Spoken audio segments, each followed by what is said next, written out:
Bismillahirrahmanirrahim. Assalamualaikum warahmatullahi wabarakatuh. Di video kali ini saya akan mereview materi mengenai manajemen risiko proyek.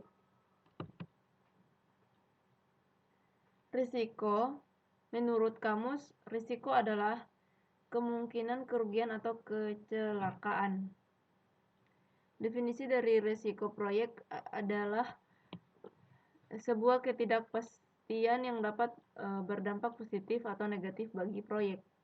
Tujuan dari manajemen risiko adalah untuk meminimalkan potensi risiko negatif sambil memaksimalkan potensi risiko positif. Manajemen risiko proyek yaitu mengidentifikasi, menganalisis, dan merespon terhadap risiko yang ada selama proyek agar tujuan proyek tercapai. Kemudian manajemen risiko ini dibagi menjadi dua, yaitu pengendalian risiko dan pendanaan risiko. Di sini di pengendalian risiko ini ada macam-macamnya, yaitu risk avoidance, segregation, loss prevention, loss reduction, dan non-insurance transfer. Kalau di pendanaan risiko ini ada risk retention dan risk transfer. Selanjutnya, dalam pengelolaan perusahaan secara umum, fungsi penerapan manajemen risiko pada tingkat perusahaan adalah memperkuat analisis pencapaian strategi perusahaan, memudahkan dalam mengambil keputusan, meningkatkan produktivitas perusahaan.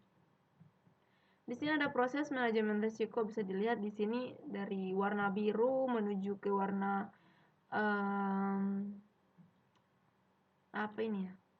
kemudian dia berjalan sesuai dengan urutan dari arah panah. Selanjutnya di sini ada perencanaan, input, teknik, dan output. Untuk di input ada faktor lingkungan, aset proses, organisasi, pernyataan ruang lingkup proyek, dan rencana manajemen proyek. Planning, meeting, and analysis. Rencana manajemen risiko, metode, peran dan tanggung jawab, anggaran, waktu, kategori risiko, definisi, peluang, dan dampak risiko. Selanjutnya, identifikasi risiko. Di sini ada input juga, teknik, dan output.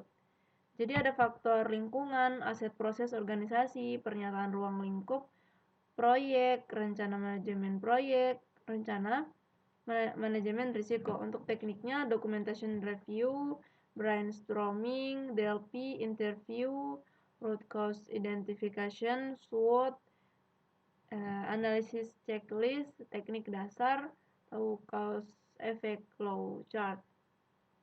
Kemudian ada output. Di output ini ada risk register. Yang pertama adalah daftar risiko teridentifikasi, daftar respon, potensial, ada risiko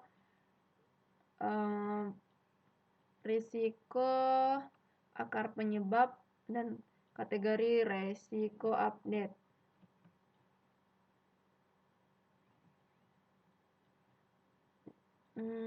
Selanjutnya adalah analisis risiko. Di sini ada input, output, dan teknik juga. Di kotak input ini ada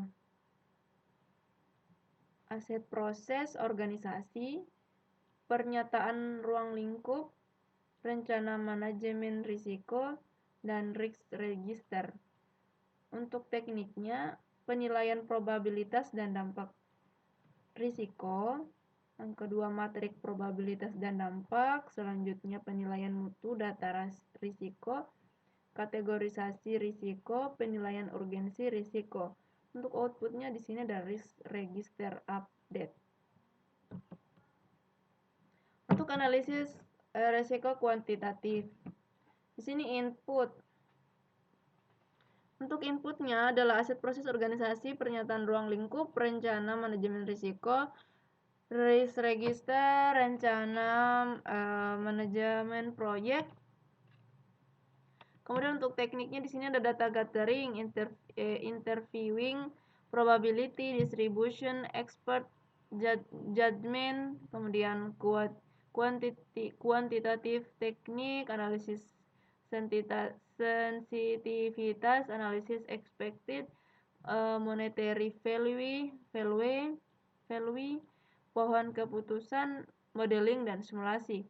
Selanjutnya untuk outputnya register updates, kemudian analisis probabilistik, proyek, peluang, mencapai tujuan, biaya, dan waktu, daftar prioritas risiko, terkuantifikasi. Selanjutnya di sini adalah perencanaan respon risiko. Untuk inputnya risk management plan atau risk register. Untuk tekniknya strategi untuk risiko negatif ancaman, strategi untuk risiko positif kesempatan, kemudian strategi untuk ancaman dan kesempatan, strategi respon kontingen. Untuk output risk register updates, project management plan harus update, kemudian risk relate contractual agreement. Untuk pengendalian dan monitoring risiko, untuk inputnya di sini ada risk management plan, risk register, approved change request, work performance information, kemudian performance report. Untuk tekniknya risk reassessment, risk audit, variance and trend analysis, technical performance measurement, kemudian reserve analysis, status meeting.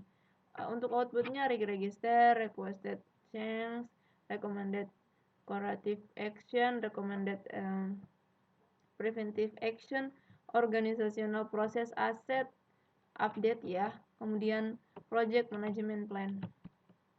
Untuk resiko negatif dan resiko positif. Resiko negatif melibatkan pemahaman terhadap potensi masalah yang mungkin terjadi dalam proyek dan bagaimana risiko tersebut dapat menghambat proyek. Untuk resiko positif adalah risiko yang dihasilkan oleh sesuatu yang baik, kadang disebut peluang atau kesempatan. Strategi risiko negatif. Avoid. Penghindaran risiko melibatkan perubahan rencana manajemen untuk menghilangkan ancaman oleh risiko merugikan, mengisolasi tujuan proyek dari dampak risiko atau mengendurkan tujuan yang dalam bahaya. Transfer memindahkan risiko mensyaratkan penggantian penerima dampak negatif dari pemilik ke pihak ketiga. Yang ketiga, mitigate. Pengurangan peluang dan atau dampak peristiwa berisiko merugikan ke ambang atau batas yang dapat diterima. Strategi risiko positif. Exploit strategi untuk memastikan bahwa kesempatan dapat terrealisasi. Contoh, menugaskan SDM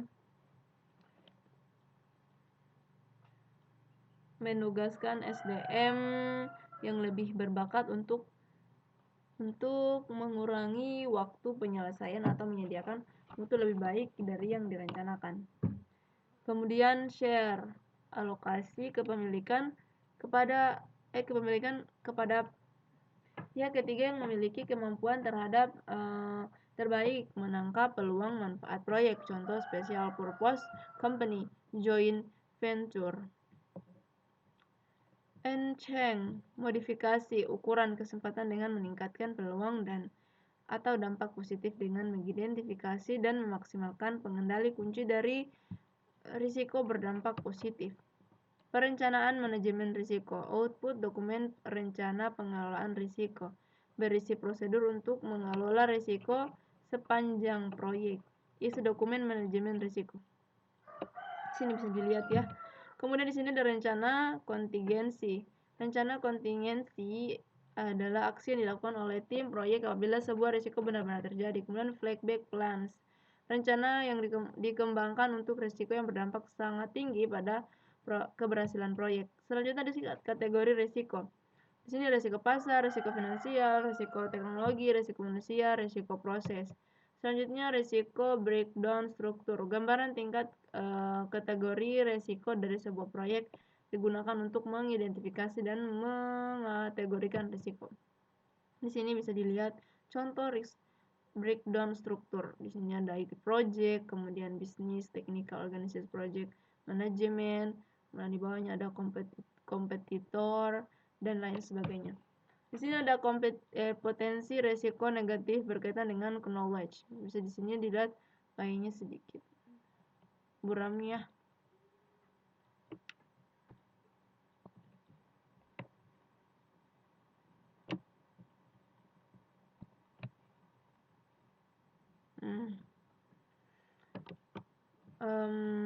Kemudian di sini identifikasi risiko.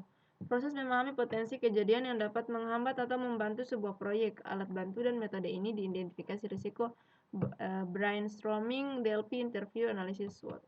Kemudian brainstorming membentuk grup yang membahas berbagai macam ide atau solusi secara spontan untuk menyelesaikan permasalahan tertentu. Kemudian teknik DLP digunakan untuk mencapai kesepakatan dari sekumpulan ahli bidang tertentu yang melakukan prediksi terhadap masa depan. Kemudian interview, sebuah cara untuk menemukan fakta dengan cara mengumpulkan informasi melalui tatap muka, telepon, email, atau instant messaging. Kemudian SWOT, analisis SWOT, membantu mengidentifikasi resiko positif dan negatif yang dapat terjadi di sebuah proyek. Kemudian dokumen risk register, yaitu dokumen yang berisi hasil dari proses manajemen risiko yang ditampilkan dalam bentuk tabel. Risk event adalah kejadian yang tidak pasti dan dapat menghambat atau memajukan proyek. Contoh risk register bisa dilihat di bawah ini. Kemudian matriks probabilitas. Matriks probabilitas atau dampak berisi gambar probabilitas kejadian sebuah risiko dipasangkan dengan dampak dari risiko tersebut. Jadi ada contoh matriks probabilitas bisa dilihat di atas ya. Kemudian analisis kuantitatif risiko. Metode yang digunakan analisis decision tree, simulasi analisis sensitivitas. Selanjutnya decision tree and expected monetary value. Di sini adalah decision tree adalah diagram analisis yang membantu dalam memilih sebuah situasi yang hasilnya belum pasti, bisa dilihat di sini ya. Kemudian menghitung MMF, MVE, MV, tahap menghitung estimasi monetary value ya. Masukkan nilai probabilitas terjadinya sebuah risiko, masukkan nilai finansial dari dampak risiko tersebut. Kalikan nomor 1 dengan nomor 2. Untuk risiko positif atau opportunity nilai EMV ini adalah positif. Untuk risiko negatif nilai EMV adalah negatif. Kemudian contoh kasus ya, tidak usah, kita lanjut saja di sini. Ada strategi terhadap risiko negatif. Risk avoidance mengeliminasi kemungkinan terjadinya risiko. Kemudian risk reduction, menerima risiko dengan syarat tingkat keparahan dari terjadinya risiko tersebut lebih rendah daripada tingkat toleransi risiko proyek. Kemudian di sini ada strategi respon terhadap risiko negatif. Lanjutan, risk transfer, mengalihkan tanggung jawab risiko kepada pihak di luar proyek, misalnya dengan menggunakan asuransi. Selanjutnya risk mitigation, usaha untuk mengurangi probabilitas atau konsekuensi bahaya yang diakibatkan oleh risiko. Kemudian strategi respon terhadap risiko positif. Eksploitasi risiko, memastikan semua hal telah dipersiapkan agar probabilitas terjadinya risiko positif dapat meningkat. Membagi risiko, berkolaborasi dengan departemen atau pihak lain untuk mengeksploitasi risiko positif. Kemudian strategi respon terhadap risiko positif.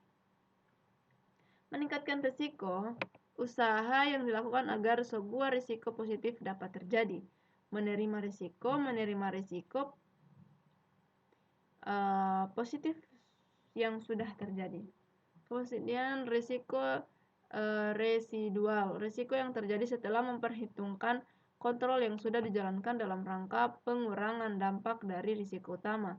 Risiko kejadian perampokan aset barang dalam gedung, risiko ini masih terjadi dengan tingkat yang lebih kecil walaupun sudah dipasang alarm CCTV dalam gedung tersebut. Risiko yang tetap ada setelah semua strategi respon telah diimplementasikan. Oke, terima kasih. Mungkin itu saja yang bisa saya jelaskan dan bisa saya sampaikan. Jikalau ada kalimat atau kata-kata yang kurang dan tidak jelas pengertiannya, mohon dimaafkan. Di sini saya barusan belajar sama-sama. Baik, saya akhiri dengan ucapan wabillahi taufiq wal hidayah. Wassalamualaikum warahmatullahi wabarakatuh.